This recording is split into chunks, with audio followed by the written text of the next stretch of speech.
Imagine this. You start a company in your parents' garage. You work day and night, pour your heart into it, and build it into one of the most valuable companies in the world. And then, they fire you. The company you created kicks you out. You're devastated. You're publicly humiliated. Everyone thinks you're a failure. What do? Give up? Disappear? No. You come back, you rebuild. And you create products so revolutionary that they change the entire world. The way we listen to music, the way we use computers, the way we communicate with each other. His name was Steve Jobs. And before he gave us the iPhone, the iPod, and the MacBook, he was fired from Apple, the company he founded in his garage.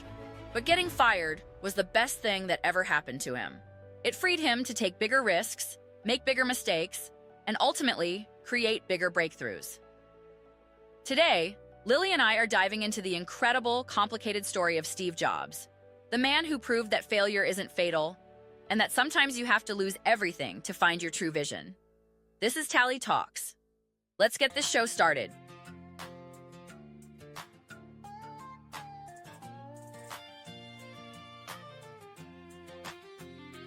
She's got a mind, she's got a spark, lighting up dreams from dawn to dark. Tallie Talks, yeah, she's the voice, asking the questions, making the choice. Young hustlers rising, stories to tell, big ideas where passions dwell.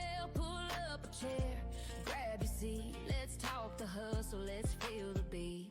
Tallie Talks, yeah, Tallie Talks, turning whispers into walks, dreaming big, take the shot. This is the place where dreams get called. Tallie Talks, oh, Tallie Talks, Tallie Talks, ooh, yeah. Hey everyone! Welcome back to Season 2 of Tallie Talks. I'm Tallie Pennyworth, and we 7 episodes into this incredible season. Last week, we talked about Sarah Blakely, the woman who turned $5,000 and an idea about uncomfortable pantyhose into a billion-dollar empire. And we learned that you don't need permission or credentials to start. You just need to pay attention to problems and create solutions. So Lily, welcome back. Thanks, Tallie. I'm super excited about today's episode because Steve Jobs is one of the most fascinating and controversial entrepreneurs ever. Right? He's incredibly inspiring, but also kind of complicated as a person. Exactly. He wasn't perfect, not even close, but his impact on the world is undeniable. Okay, quick question before we dive in. iPhone or Android? Oh, iPhone all the way. I'm Apple everything. iPhone, MacBook, AirPods. Same! I can't imagine using anything else. Okay, so Steve Jobs is literally the reason we have these devices. Let's talk about how that happened. Let's do it. So Steve Jobs was born in 1955 in San Francisco. His biological parents gave him up for adoption, and he was adopted by Paul and Clara Jobs, a working-class couple. So he was adopted from the start. Yes. And Steve always knew he was adopted, which affected him deeply. He later said he felt abandoned and special at the same time, like his biological parents gave him up, but his adoptive parents specifically chose him. That's really complex. It is. Steve's dad, Paul, was a mechanic, and he taught Steve about craftsmanship, how to build things beautifully, how the details matter even if people can't see them. That lesson stuck with Steve his entire life. Oh, that makes sense. Apple products are known for being beautiful inside and out. Exactly. So Steve grew up in Silicon Valley, literally the center of the tech revolution, and he became obsessed with electronics. He was smart but rebellious. He didn't like authority or following rules. He dropped out of college after 1 semester. Wait, Steve Jobs didn't finish college? Nope. He went to Reed College in Oregon but dropped out because he didn't see the point. He said, "I couldn't see the value in it." But he didn't leave campus. He stayed around for another 18 months, sleeping on friends' floors, returning Coke bottles for food money, and sneaking into classes that interested him. So he was learning, just not in the traditional way. Exactly. One class he took was calligraphy, the art of beautiful handwriting. At the time, it seemed useless. But years later, that class inspired him to create beautiful fonts for the Mac. So even useless experiences can become valuable later. Yes, after dropping out, Steve worked at Atari, the video game company, and he became friends with a guy named Steve Wozniak, Woz, who was a brilliant engineer. The two Steves. Right. Woz was building computers in his spare time, and Steve Jobs saw the potential. In 1976, when they were both in their early 20s, they started Apple Computer in Steve's parents' garage. Okay, so they start Apple in a garage. What happened? Woz built the Apple I, a basic personal computer. Steve Jobs handled the business side. They sold about 200 of them. Then in 1977, they launched the Apple II, which was a huge success. It had color graphics, was easy to use, and made Apple a real company. So Apple took off. It exploded. By 1980, Apple went public, meaning they sold shares to investors, and Steve Jobs became a multimillionaire at age 25. He was on the cover of magazines. Apple was one of the fastest-growing companies in America. That's incredible. So he's young, rich, and famous.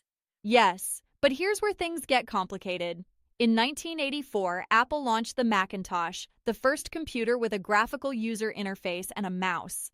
It was revolutionary, but Steve was also becoming difficult to work with. Difficult how? He was a perfectionist, obsessively so. He would yell at people, call their work garbage, demand impossible things.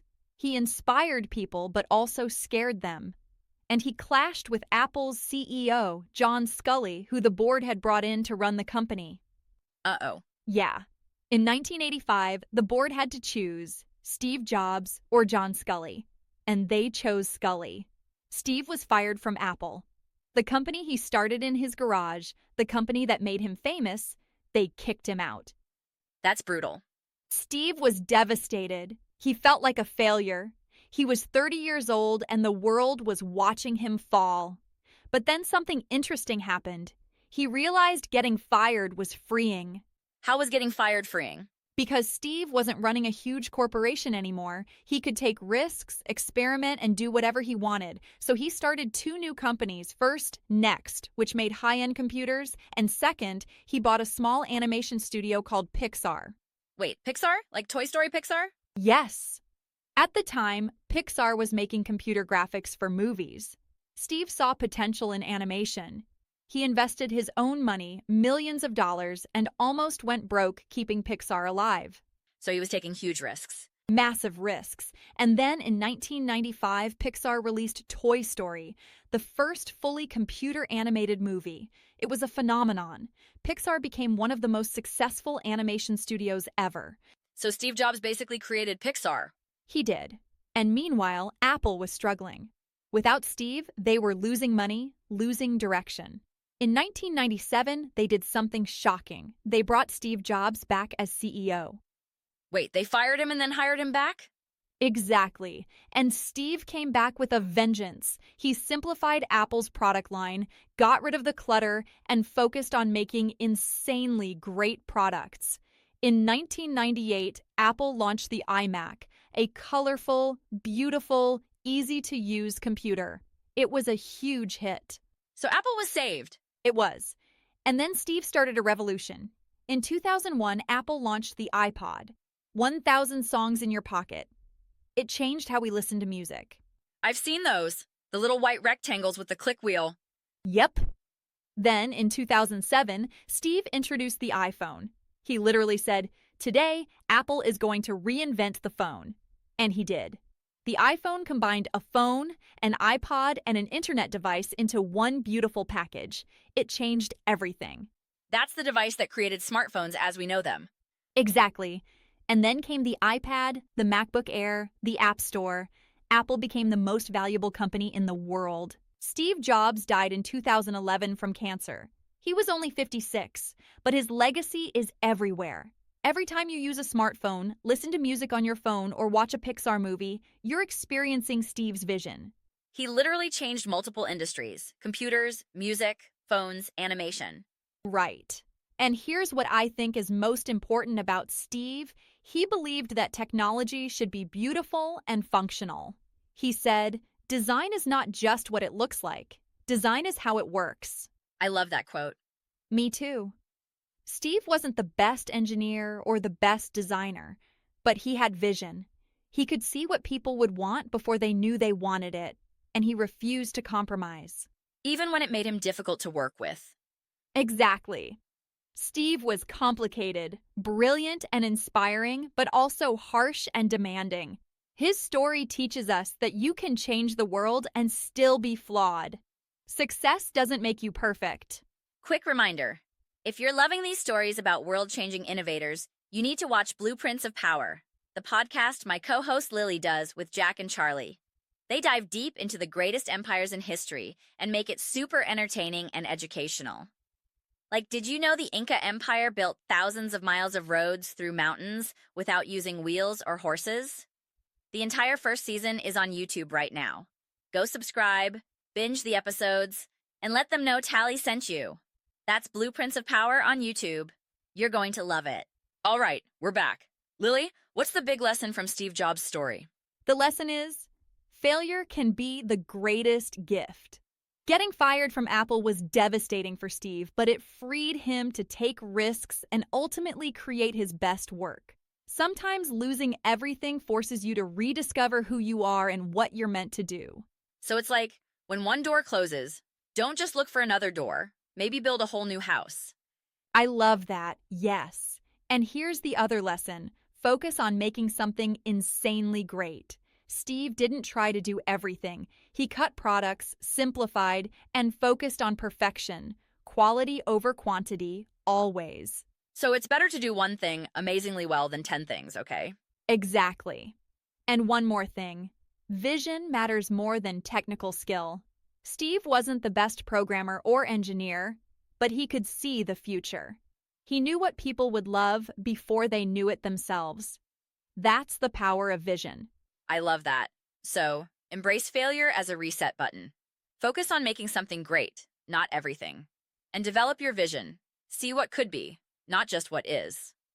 Perfect. All right, time for the kid business brainstorm. What business can kids start inspired by Steve Jobs? Okay, so Steve was all about simplicity and beautiful design, right? He took complicated technology and made it simple and elegant. Right?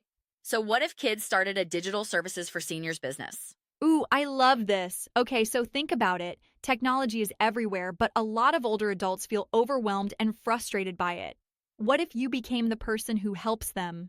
Yes, like teaching them how to use their phones, tablets, computers, but doing it with patience and simplicity, just like Steve Jobs designed products. Exactly. You could offer different services, setting up devices, teaching how to use specific apps, organizing photos, video chatting with grandkids, online safety, managing passwords, all the things that seem simple to us but are overwhelming to people who didn't grow up with technology. And this is so needed. My grandparents are always confused about their phones. They have like 50 tabs open on their iPad and don't know how to close them. Right? And they'd happily pay someone to help them. So you could offer packages like device setup and tutorial, $30 for setting up a new phone or tablet and teaching basic functions, or monthly tech support, $20 a month to be on call for questions. Or photo organization service, help them organize and share their thousands of photos. Or video chat setup, teach them how to FaceTime or Zoom with family. Yes. And here's the key. You approach it like Steve Jobs approached design. Keep it simple. Don't overwhelm them with technical jargon. Focus on what they actually need and want to do, not all the bells and whistles. That's such a good point. Like, they don't need to know what RAM is. They just need to know how to call their grandkids. Exactly. And you could create simple instruction sheets, big font, clear pictures, step-by-step, like how to send a photo or how to Zoom with your family. Laminate them so they can keep them by their computer. That's brilliant. And you could offer in-home sessions. Go to their house, sit with them, and patiently walk them through everything. Yes. And here's what I love about this business. You're not just providing a service, you're connecting people to their families, helping them feel confident and independent, reducing their frustration. That's huge. That's so meaningful. And it plays to Steve Jobs' philosophy. Technology should improve people's lives, not complicate them. Exactly. And what would kids learn from this business? Patience, teaching skills, communication, empathy, problem solving, customer service, so many valuable skills. Plus, you're learning to explain complex things simply, which is a superpower in any career. Totally. And you could market this through senior centers, community centers, churches, libraries, places where older adults gather. You could offer free workshops to build trust, then offer individual sessions. And word of mouth would be huge. If you help one grandparent, they'll tell all their friends. Absolutely. And you could scale this. Maybe you start solo, but then you train other tech-savvy kids to help you. You become the Tech Tutors for Seniors company. I love it. So the business is digital services for seniors. Help older adults use technology with patience and simplicity. Create clear instructions. Focus on what they actually want to do. And make technology feel friendly, not scary. And remember Steve's lesson, design is how it works. Your service should be beautifully simple, focused, and user-centered. Perfect. Okay, who's going to start digital services for seniors? Let us know. All right, everyone. That's episode 7 of season 2. We explored Steve Jobs' incredible journey, from garage startup to getting fired to revolutionizing computers, music, phones, and animation. Lesson: embrace failure as a reset button. Focus on making something great, not everything. And develop your vision to see what could be, not just what is. And our kid business idea, digital services for seniors. Help older adults navigate technology with patience and simplicity, connecting them to what matters most. Next week, we're talking about Ruth Handler, the woman who created Barbie and changed the toy industry forever. She gave girls a doll that wasn't a baby, but a woman with dreams and careers. Her story is fascinating. I'm so excited for that one. Thanks for being here, Lily. Thanks, Tallie. We're past the halfway point of the season. And thank you for listening. If you loved this episode, share it, rate it, review it, and send us your business ideas. We absolutely love hearing from you. Because your vision matters. Think different. See you next time on Tallie Talks. Peace out.